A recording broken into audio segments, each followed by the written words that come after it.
Welcome to the new edition of the Alba League magazine. The 13th round featured the Slovenian derby in Novo Mesto, where Krka desperately wanted to end their awful run of 6 straight defeats against their fiercest rival. It was also hot in Belgrade, where Partizan was facing an informed Buducnost. MZT was trying to repeat the last year's feat when they beat Crvena Zvezda at home. And as always, we'll wrap things up with the best 5 actions of the round. News first. After Aleksandar Chapin, Buducnost has also parted ways with the American Will Sheehy, who was averaging 4.2 points in 12.3 minutes per game. He gets replaced by a former Serbia national team player, Ivan Paunic. The 27-year-old has played for various clubs of the continent, with his last employer being the Kazakhstan outfit Astana.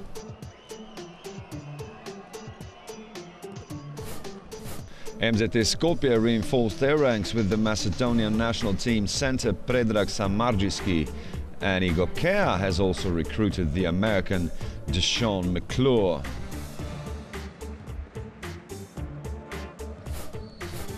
And last but not least, the dispute over contract details between Szolnoki and Peter Lorand hasn't ended well, as Lorand isn't a player there anymore.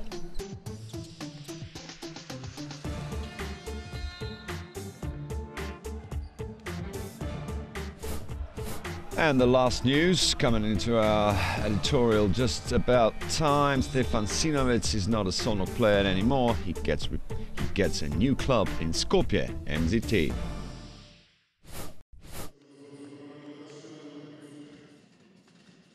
After 2 defeats, Igokea needed to win their home game against Metalac, who arrived with 3 more wins to their name, but also without one of their key players, Andrija Bojic. 2 of the more experienced players opened the scoring in this one, as first Marko Kešelj scored for the visitors from Sremska Mitrovica. And at the other end, it was the home team's captain, Branko Jorović.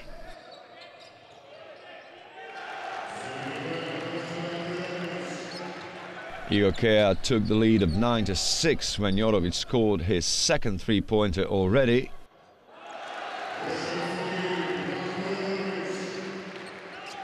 And the home team was scoring well from distance, as Dusan Katnic was precise to give Igokea a 9-point lead. But Mega managed to close the gap to 5 points come the end of the first period. 22-17 was the result after the first 10 minutes. Nikola Jokic scored twice from open play at the beginning of the second quarter, and quickly Mega was only trailing the host by a point. But then the next 7 points were scored by the home team to prevent the visitors taking control.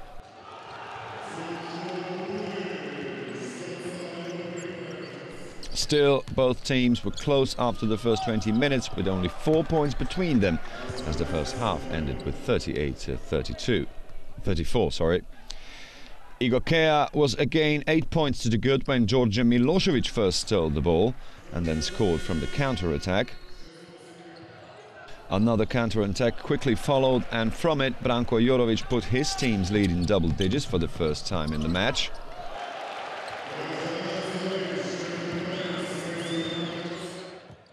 The gap was 9 points before the start of the last 10 minutes, as Aleksandar Marelja made it 49-40.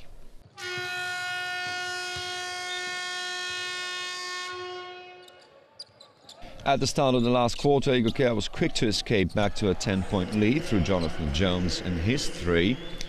And the home team reached new heights when Petar Torlak scored twice to open up a 13-point lead. After that, the guests did respond, scored 7 in a row and made it 61-54.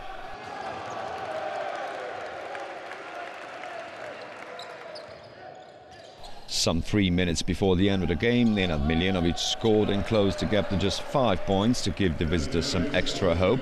But to no avail, as a minute later they were back to a 10-point deficit when Dusan Katnic scored the deciding 3-pointer. In the end, Igokea won by 70-63.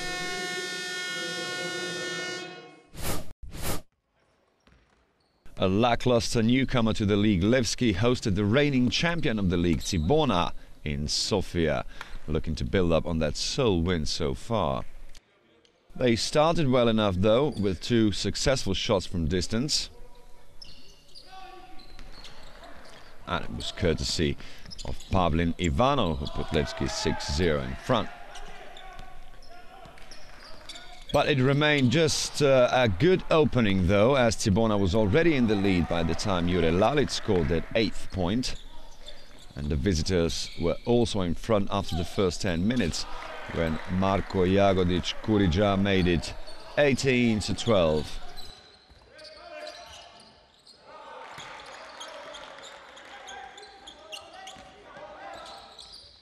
Soon in the second quarter, Filip Krušlin scored for 3 and gave Cibona an 8-point lead of 23-15.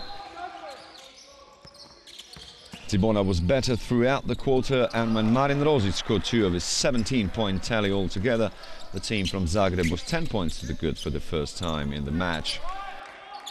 The further escaping of the visitors was prevented by Hristo Zahario, as he managed to score twice in a row, but only temporarily, as Cibona was able to establish a new highest lead of 13 right at the end of the first 20 minutes, in which Levski had only managed to score 25 points.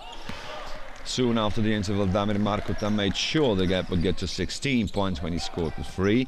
And when Vlado Iljevski managed to do the same in the next offense, Cibona had opened up a 19-point advantage and game seemed as good as over. But that was all to fall apart as it was a warning sign the home team took seriously, as they put together a 14-2 partial, after which they were only trailing the Gays by 6. Having said that, they still had a lot of work to do in the last period, as Cibona restored a 10-point lead just before the start of the last 10 minutes. Soon in the last period, Alex Simeonov was able to contribute 6 points, after which Levski was only behind by 3. But again, Cibona had the answer, this time through Iljevski, who got the visitors back to 6-point lead in the 37th minute. Dimitrov was the best scorer in the home ranks with 14 to his name, 3 of which he contributed near the end of the game, as he put Levski just 2 behind. It has proven to be the last-ditch try though from the home team, as Damir Markota took matters into his own hands, scored the next 5 points and finally decided the winner of this one. Cibona won 74-64 in the end. More bad news for Levski, who now loses for the 12th time in a row. A first Slovenian derby of the season took place in Novo Mesto, with both teams desperate to win it. Luka Lapornik was the first player to score in the game, while at the other end, Alen Omic was the first in the visitors' ranks to score from open play, and it was to give them the lead 6-4. Both teams weren't scoring much in this first period. At the end of it, Olimpija just managed to stay in front with 16-13 after Klemen Pripelic scored twice from distance.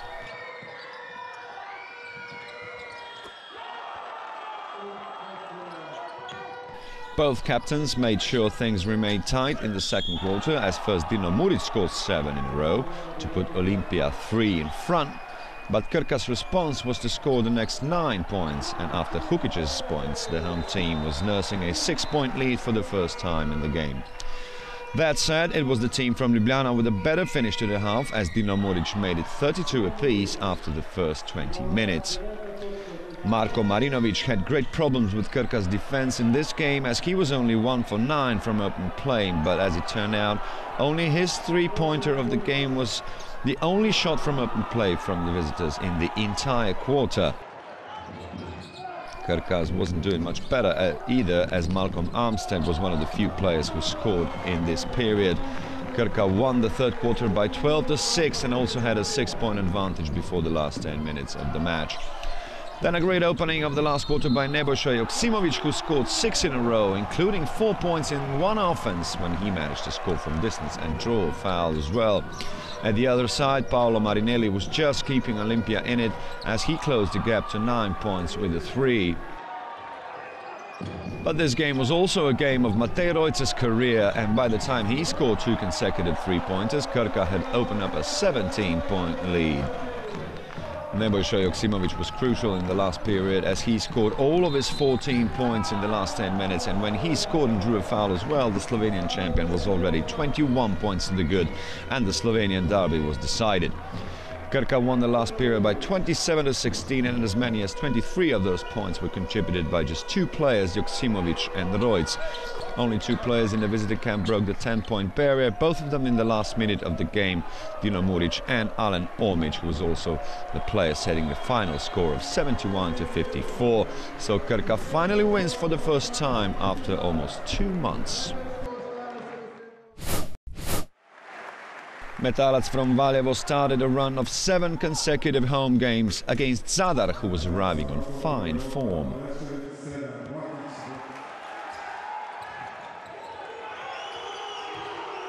Marko Ramljak opened the scoring in this one with a 3, while at the other end the home team needed more than 3 minutes to get going when Marko Ljubicic then broke the deadlock. Zadar was in front by 9-6 when Josip Sobin scored for the 3rd time already, but soon after that Metalac took their first lead of the match when Đorđe Majstorović made it 10-9. Boris Bakic then made sure Metalac would stay in front come the end of the first period, which ended with 20-18. Zadar would reclaim the lead right at the start of the second one when James Florence scored twice from distance to make it 24-20. That was quickly turned into a 9-point lead when Franco Shango rounded up an 11-0 run for the Dalmatians with another 3. Again, Metalac needed around 3 minutes to score when finally Nikola Jeftovic made it 29-22.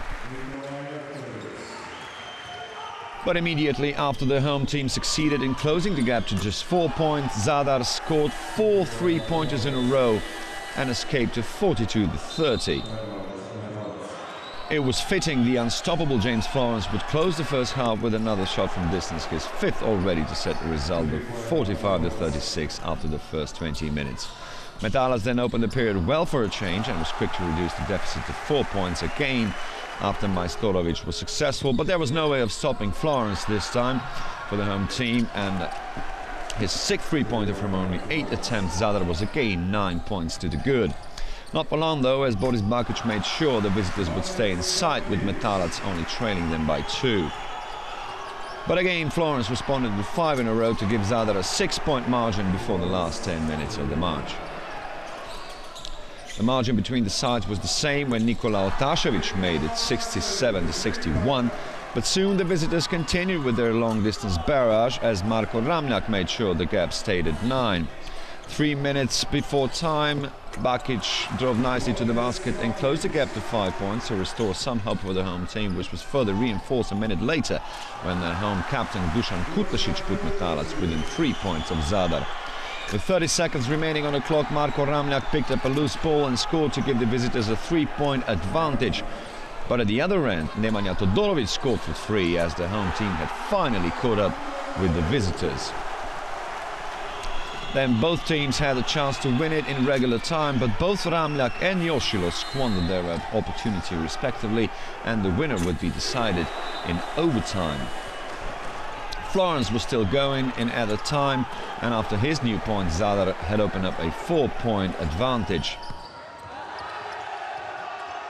55 seconds before time, the margin was 7 points as Josip Sobin probably decided the winner of this one. It ended with 93-87, Zadar's 4th win of the trot and 2nd straight away from home. Cedevita hosted Szolnoki after a fruitful week in which they had defeated Alba Berlin and Buducnost, and they were of course the favorite against the Hungarian champion in this one as well. Fran Pilepic was the first player to score in this match, and at the other end it was Akos Killer.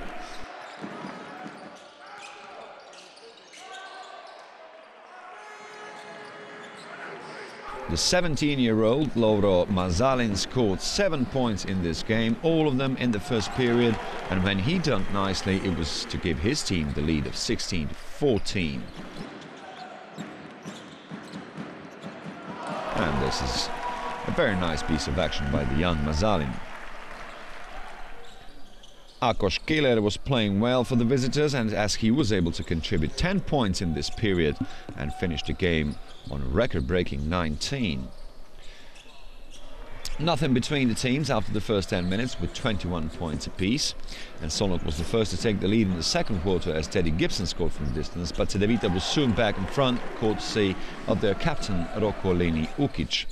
Having said that, the Hungarians were close behind the whole time and again took the lead of 3 points when David Vojvoda scored his first and only three-pointer of the game. Still, Cedevita managed to stay in front come the end of the first half when Miro Bilan made it 36-35. The home team opened the third period well with 6 successive points, 4 of which were contributed by Bilan, who also set their new highest lead of 7 points when he made it 42-35.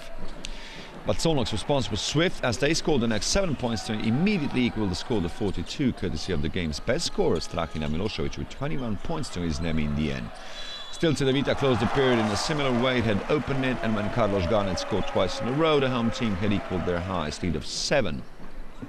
It took 3 whole quarters for Mario Delas to score in this match, but when he did, it was to give Cedevita a new highest lead of 9, and then he went on to add 8 more. A while later, he scored again to open up a 9-point advantage again. But the Hungarians were a strong opponent in this game and were able to pull back before the end as Lazarick Jones scored 6 in a row to equal the score to 68 in the 38th minute. 57 seconds before time, Ramljak made it 74-70 for Cedevita, but 20 seconds later, Stefan Sinovic scored for 3 to put Szolnoki just a single point behind their hosts.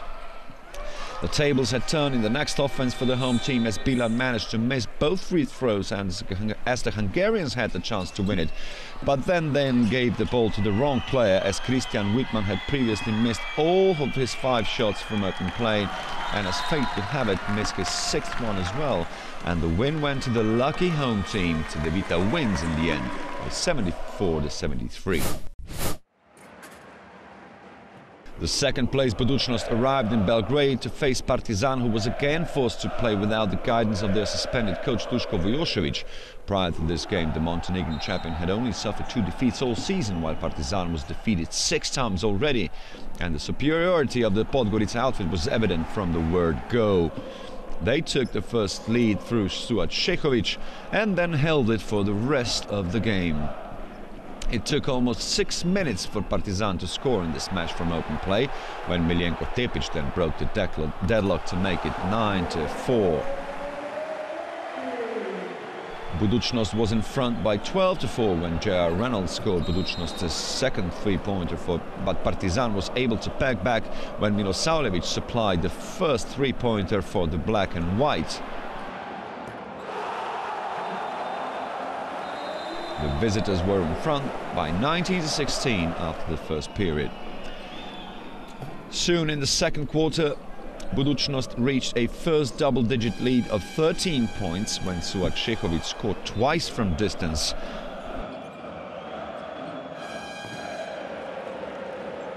And then the guests were in front by 15 points after Nikola Ivanović put his name on the score sheet and rounded up a 14-1 partial for them.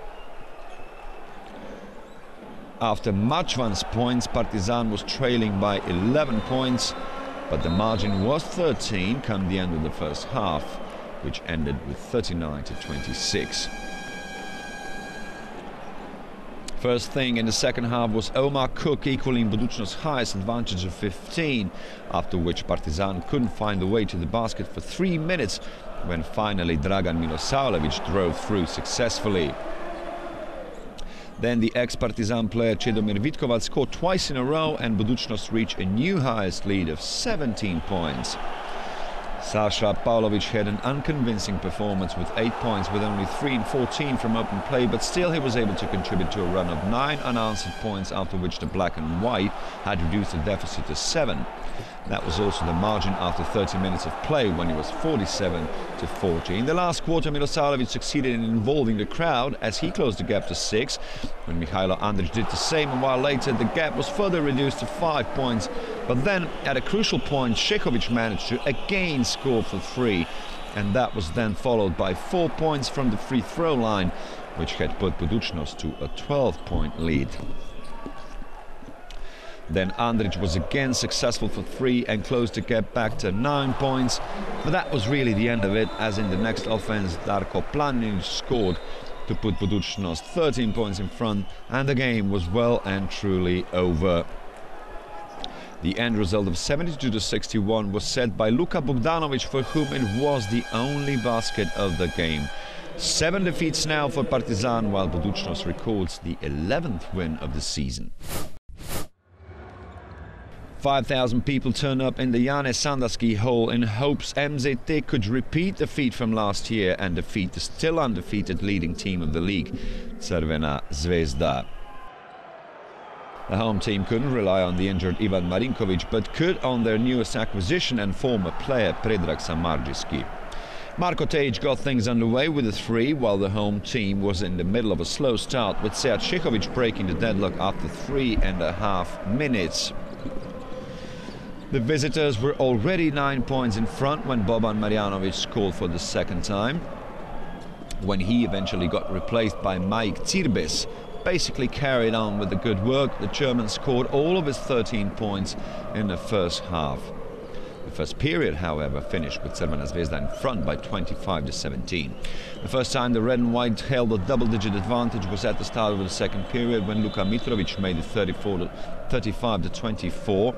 The visitors were already 18 points to the good when Charles Jenkins was successful from far, and it didn't seem they would stop either, as soon Luka Mitrovic made it plus 22 for the red and white. The home team went 5 minutes without scoring from open play, when finally Owen Klassen scored to make it 50-33. The half finished with 55-35, as Marcus Williams was the last player to score, and it was for 3 as well.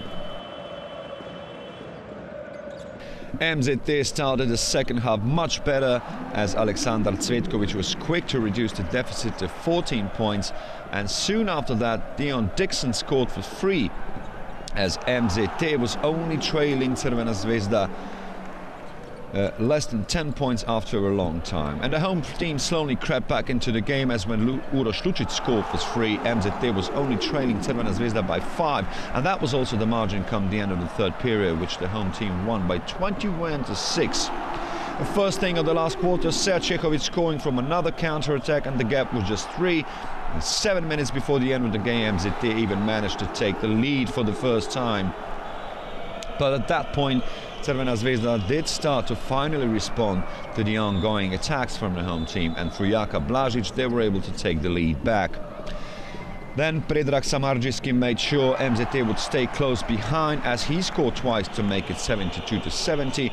A bit more than 2 minutes before time, Boban Marjanovic scored twice in a row to just keep Zvezda ahead, and was 4 incredibly important points as well. 36 seconds before time, only 3 points separated the teams. Aleksandar Cvetkovic was successful, after which the guests lost the chance to score in the next offense, and Cvetkovic again had a chance to put his team to a single-point deficit, but missed his chance. At the other end, Blažić was precise from the free-throw line, and the game was decided. It was a 13th straight win for Crvena Zvezda, and a new ABA League record was set. So Igokea was better than Metalac. Cibona had to work hard to win over Levski. Krka won the Slovenian derby with a cracking last quarter. Zadar with an important overtime win over Metalac, while Buducnost confirmed their good form with a rare win in Pionir. Congratulations to Crvena Zvezda and the new record of 13 successive wins set. So there's no real change in the standings as well, because Zvezda remains at the top with no defeat so far. Cedevita stays at 3rd and Buducnost at 2nd, while Olimpija now gets threatened at that 4th place. There are a lot of teams in it to fight it out with, and Levski, of course, is still last. Our most valuable player of the round is Josip Sobin of Zadar, who managed to reach a play-in index of 31. He did that by scoring 17 points, 14 rebounds, 5 assists, 2 steals and 3 blocks in the 39 minutes he played in the win against Metalac, and that was really a nice overall performance. Let's take a look at the best 5 actions of the 13th round. At number 5, we have Cedevita's collective action, finished off nicely by Mario Delaš with a dunk.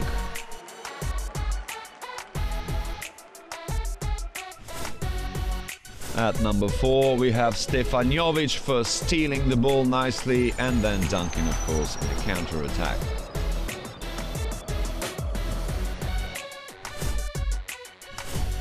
At number 3, we have a player from the same game, but from the other side. It was Dion Dixon and his counter-attack dunk.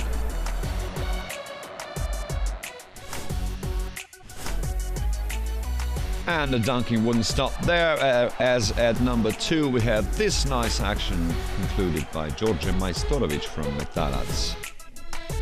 And at number 1 there is Nemanja Krstić from Megalegs, also a dunk and a very deciding one as well by number 1 this time, Nemanja Krstić. So the second part of the season starts in the next round, and we kick off with Cedevita against Krka today. It gets followed by another Slovenian-Croatian duel between Olimpija and Cibona. The round closes on Thursday between MZT and Megalegs. And that's all for today. Join us again next time, which will be very soon. Bye-bye.